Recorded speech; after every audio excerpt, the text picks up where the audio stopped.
소액주주의 불공정 거래라든가 특히 사익 편취. 예. 근데 이런 것들을 저희 대본에는 근절이라고 돼 있는데 제가 이제 근절까지는 어려울 겁니다. 이 정도로는 훨씬 더 강력한 조치들이 나와야 진짜 근절이 되는 건데 그래서 근절까지는 어렵다고 하더라도 상당히 과거와는 다른 시기에 조금 보면 약간 그 운동장이 움직였다 정도?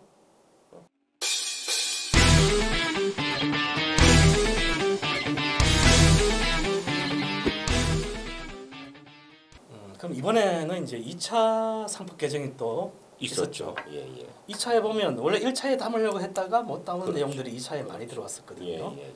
원래 3%라는 것도 1차에 담으려고 했다가 반발이 있자 잘 안 됐었고 그런데 2차에 다시 담겼고요.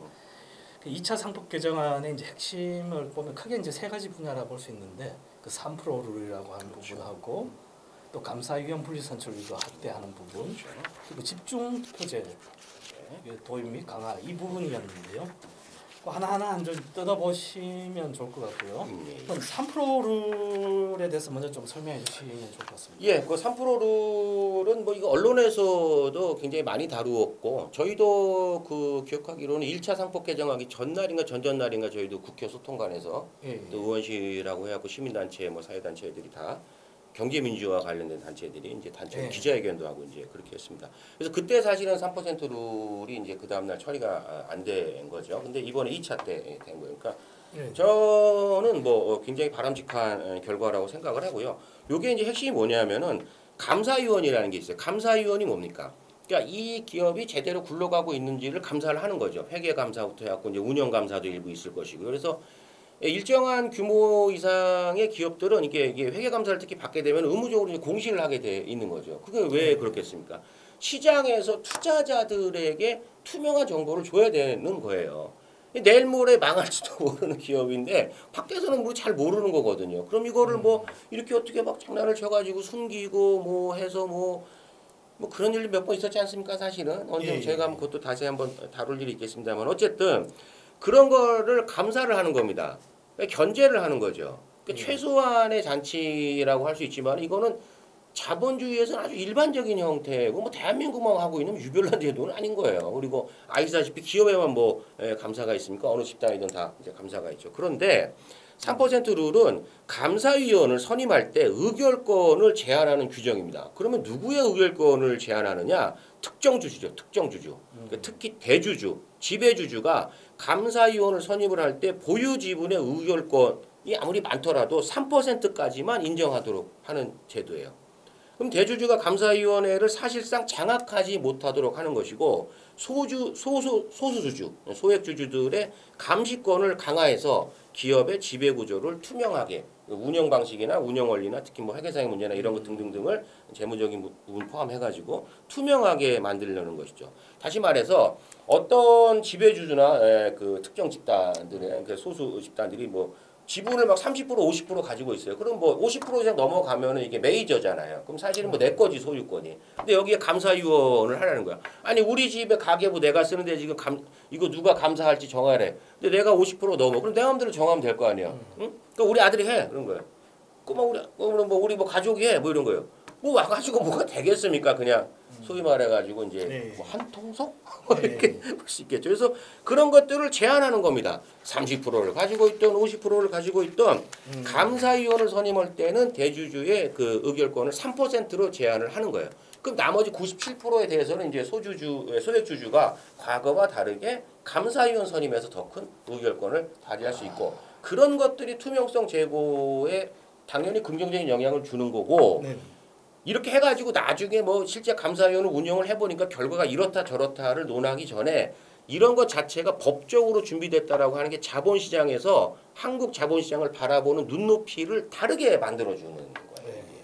그러니까 이런 게 없으니까 필요하다는 거 다 얘기를 하는데 이제 중간고사 얼마 남았으니까 공부 열심히 해 다 알아. 근데 안 해. 그러면 이게 보는 게 뻔할 거 아닙니까? 근데 이거를 하고 할 수 있게끔 제도적으로 만들어버려 법적으로.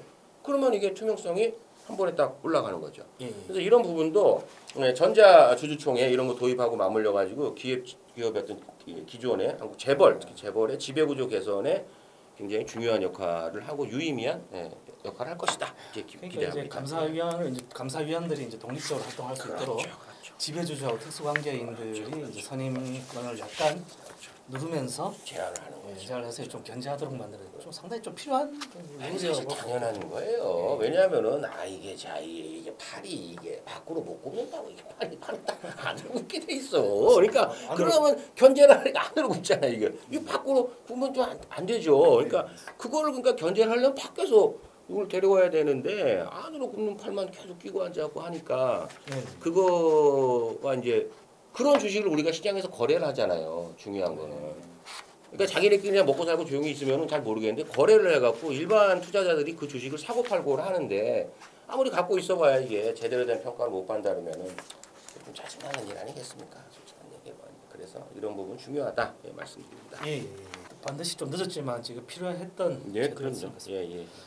그리고 항상 또 논란이 됐던 게 있었습니다.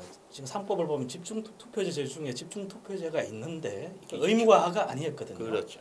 그런데 이번에 이제 이게 이제 의무화되는 그 법안이 이제 상법 개정을 통해서 이제 통과됐는데 이 집중 투표제의 의미와 통과된 이게 대한 이제 어떤 효과를 미칠지 좀 설명해 주시면 감사하겠습니다. 그러니까 우선 집중 투표제라고 하는 건 뭐냐면 이제 이 곱하기식으로 이제 표현을 할 수가 있죠. 이제 주주가 있어요. 이제 이사를 선임해요. 이사라는 게 뭡니까? 이제 이게 보드죠, 보드. 영어로 경우는 보드, 커미티 보드라고 얘기를 하는데 어떤 기업의 중요한 의사결정 결국엔 이사회에서 안건이 상정이 되고 이사회에서 통과가 되는 거니까. 왜냐하면 이게 무슨 기업이 중요한 정책적 의사결정을 내릴 때마다 주총을 할 수가 없잖아요. 물리적으로. 뭐 아무리 전자 주총을 한다 해도 그거는 안 되죠. 그러다 보니까 이사회라고 하는 기구를 두게 돼 있는 거예요. 그러면 중요한 게 뭐겠습니까? 누가 이사회의 멤버가 되느냐가 중요한 거죠. 누가 이사회가 중요한데 근데 기존에는 뭐 아까 앞에서 말씀드렸다시피 그냥 뭐 다 그냥 불러서 이렇게 시키고 그랬어요. 그런데 집중투표제가 되면은 이 이사를 선임할 때 보유한 주식수 내가 예를 들어 가지고 1000주를 가지고 있어요. 근데 만약에 선임해야 되는 이사가 3명이야. 그러면 1000하고 3을 곱하면 3000 아닙니까? 이 3000주를 한 명한테 몰아줄 수 있다라는 거죠. 한 명한테 몰아줄 수 있게 되면 어떻게 되겠습니까? 대주주 입장에서는 이제 자기는 원래 주식이 많으니까 자기가 원하는 대로 할 수 있겠지만은 기존의 소액주주들은 그렇게 못했거든요. 그러니까 다수 지분을 가진 대주주가 이사회를 장악하는 것을 견제하고 소액주주도 이사회에서 자기 입장을 반영할 수 있는 기회를 확대하는 거예요. 그래서 1000 곱하기 3에서 3000명을 한 명한테 몰아줘. 이게 이제 집중투표제의 핵심이죠. 다시 말해서 대주주가 아무래도 주총을 하면 절대적으로 우위겠죠. 그러니까 우리가 그런 분들을 대주주라고 부르잖아요. 조금 갖고 있는 사람들은 소수주주, 소액주주 이렇게 부르잖아요. 그러니까 기울어져 갖고 하니까 당연히 이 대주주가 유리한데 그런 것들을 이 소수주주가 연합을 해가지고 같이 모여서 집중적으로 표를 몰아주게 되면은 소수주주가 추천하는 이사가 선임이 될 가능성이 과거보다 올라가겠죠. 그럼 어떻습니까? 소액주주의 입장을 대변하고 그걸 반영하고 그래서 대주주의 어떤 뭐 전행적인 의사결정을 견제할 수 있는 이런 조금 더 투명하고 뭐랄까 조금 더 페어한 어떤 그런 이사회가 구성이 될 수 있다 그런 겁니다. 그 집중 투표제가 의무화되면 지배주주가 원하는 이사가 선임 안 될 수도 있으니까 안 될 그렇죠. 그래서 이렇게 집중적으로 견제를 견제하는 거죠. 그렇죠. 아유 아주 맞는 말씀이십니다. 그러니까 이거 집중적으로 꼭 통과시켰어야 되는데 이번에 잘 됐어요. 그렇습니다. 집중 투표제가 이제 좀 향후에 이 의무화가 바람직하게 좀 쓰일 수 있는 그 예에 대해서 좀 간단히 그렇죠. 이제 보시면 이런 겁니다. 그러니까 재벌 같은 경우 대기업 집단에서 소유 지배 구조 분쟁이 있을 때 그러니까 소액주주가 추천하는 이사가 이사회에 들어갈 수 있는 가능성이 일단 커진다. 아까도 말씀드렸다시피 그렇게 보면 되고요. 물론 그래요. 그러니까 한두 명이 이사회에 들어가게 되는 것이 궁극적으로 이사회가 뭐 보통 수가 많지 않습니까? 근데 한두 명 들어가는 게 궁극적으로 어떤 그 기업의 결정에 영향을 미치기는 어렵더라도 어려울 수 있겠죠. 뭐 표대결로 결국에 나중에 가게 되면은 뭐 안 되니까. 그런데 재벌 총수나 혹은 대주주 집단에 대한 감시 견제 역할이 그나마 커지는 거예요. 왜? 보는 눈동자가 많아지잖아요.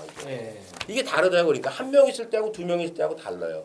아무리 10대 명이 모였고 이사회에서 얘기하면은 뭐 재벌 총수 얘기한 대로 갑시다라고 하면은 전부 다 뭐 짜장 먹고 갈 것 같지만 그 중에 한 명 내지는 두 명, 세 명, 네 명이 나는 그거 싫은데. 라고 이제 거기서 클레임을 걸고 이거 왜 그러니까 설명해 봅시다. 라고 계속 이야기를 하게 되면은 이게 이제 걸리는 거거든요. 그러니까. 그래서 여기서 걸린다고 하는 것은 법에 걸린다 그런 얘기가 아니고 그런 의사결정을 그러니까 물리적인, 그러니까 쉽게 말하면 표의 우위에 의해서 그렇게만 밀어붙이기에는 좀 저어되는 게 있는 거죠.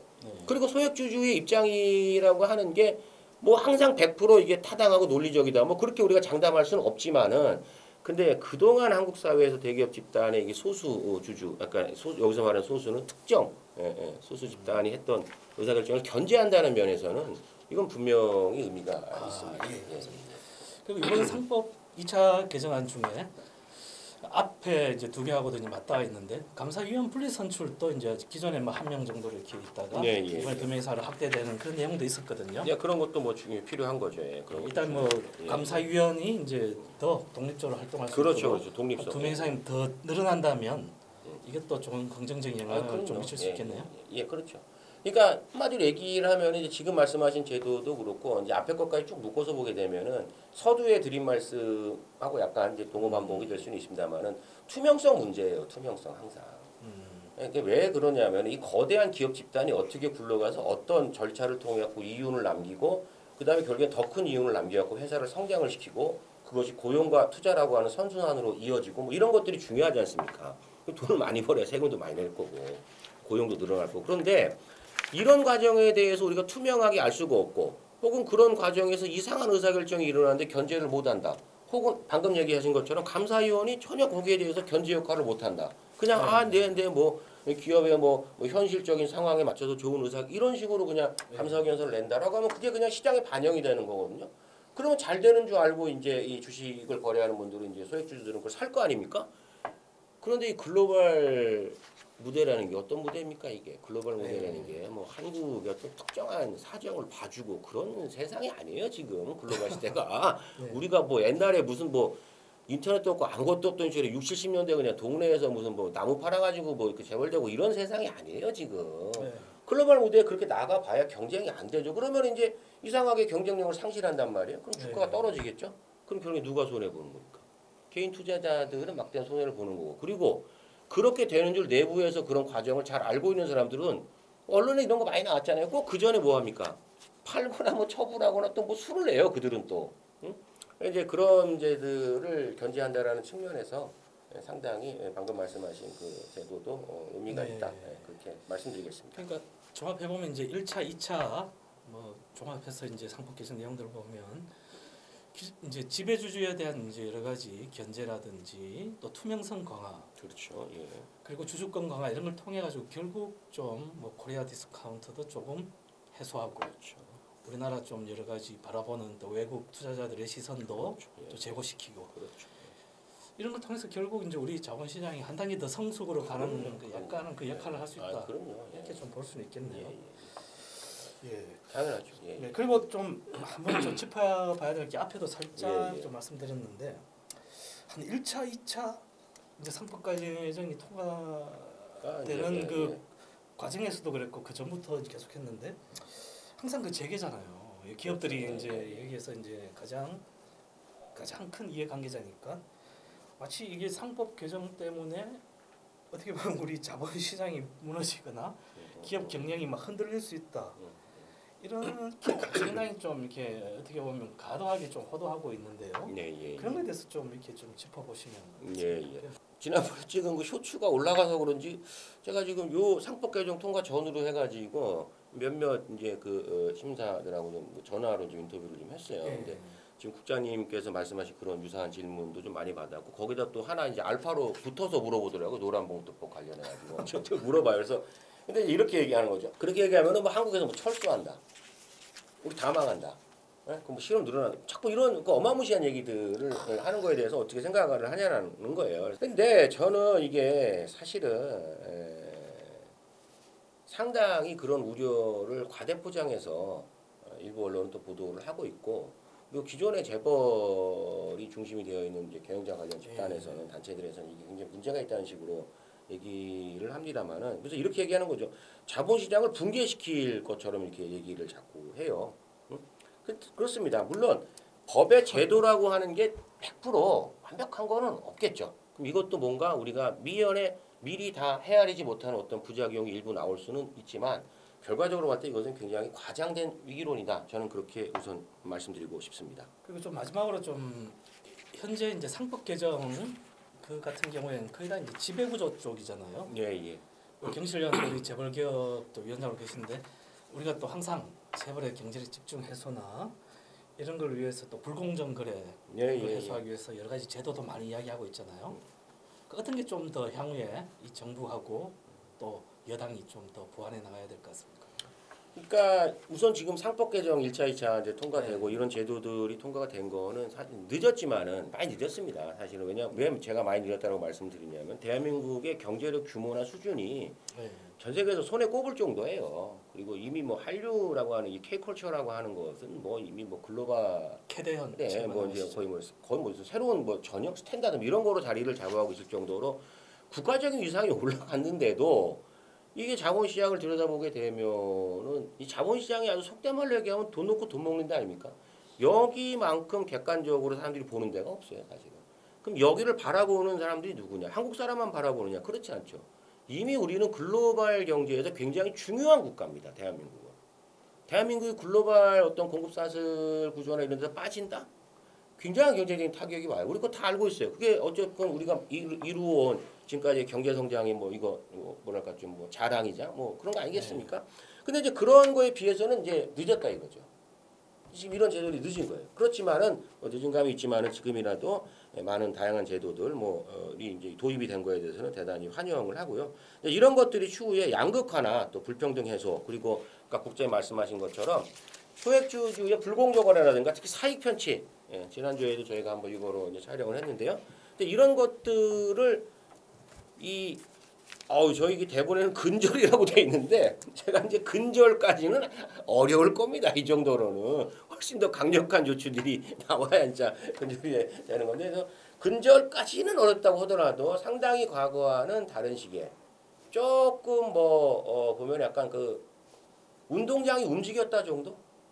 어떤 흐름, 뭐 소위 말해서 우리가 파라다임이라고 얘기하는 것이 움직이고 있다라고 하는 것은 장기적으로 시장에 굉장히 건전한 사인이 될 것이고 또 뭐 이와 맞물려 가지고 뭐 디스커버리 제도라든가 징벌 배상 이런 제도 등을 추가로 강력하게 도입을 해서 진짜로 사익 편취나 불공정 거래 이런 거를 근절을 시켜야 되는 거예요. 아니 어제 오늘 아침에 뉴스 나오는데 대한항공이 이번에 지금 새로 공정거래위원장 뭐 되자마자 뭐 뉴스 나왔더라고요.